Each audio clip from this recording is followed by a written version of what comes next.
রাজ্য ক্যাবিনেট মন্ত্রিসভায় মন্ত্রিত্বের দায়িত্ব পেলেন নলছড় বিধানসভা কেন্দ্রের বিধায়ক কিশোর বর্মন, কিন্তু সেই মন্ত্রিত্ব পদ নেওয়ার সময় সেখানে অন্যান্য ক্যাবিনেট মন্ত্রীরা উপস্থিত থাকলেও তিপ্রামথার কোনো মন্ত্রীদের সেখানে দেখা যায়নি। তাছাড়া তিপ্রামথার বিধায়কেরাও সেখানে উপস্থিত ছিলেন না। এই বিষয়টা নিয়ে আবার নতুন জল্পনা শুরু হয়েছে। তাহলে কি মথা খুব শীঘ্রই হাত ছাড়তে চলেছে বিজেপির? যেখানে ক্যাবিনেট মন্ত্রীর দায়িত্ব নিয়েছেন কিশোর বর্মন, বিজেপির বিধায়ক, ঠিক অন্যদিকে মথা এবং বিজেপির সম্পর্ক নিয়ে বেশ কিছুদিন ধরেই জল্পনা শুরু হয়েছে। তারই মধ্যে তিপ্রামথা সুপ্রিমো প্রদ্যুৎ কিশোর দেববর্মনকে বারবার কংগ্রেস প্রেমে হাবুডুবু খেতে দেখা গেছে।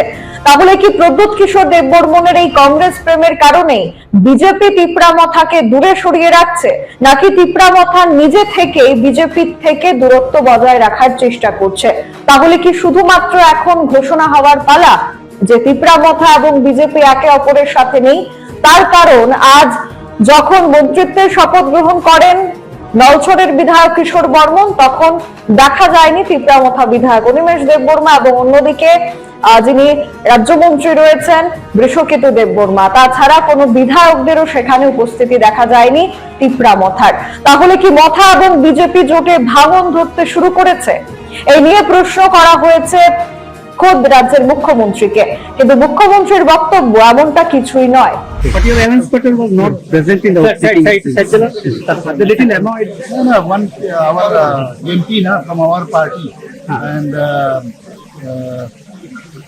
Kiti Burma. She had come here. She's from Party BJP. also. Today we have one program. They are also our this alliance partners MLA. They also went there. So I think there won't be any problem. I doubt there is any fishy matter. Okay, thank you so much. Special রিপোর্টে আপনাদের সাথে ছিলাম আমি সুজাতা। পরবর্তী খবরাখবরের জন্য চোখ রাখবেন social বাংলায়। নমস্কার। মশলা হাতে নয় চামচে তুলুন। লংতরাই গুঁড়ো মশলার প্রতিটি 250 গ্রাম প্যাকেটের সাথে 1টি চামচ ফ্রি। লংতরাই গুঁড়ো মশলা, রান্নায় তোমাকে চাই।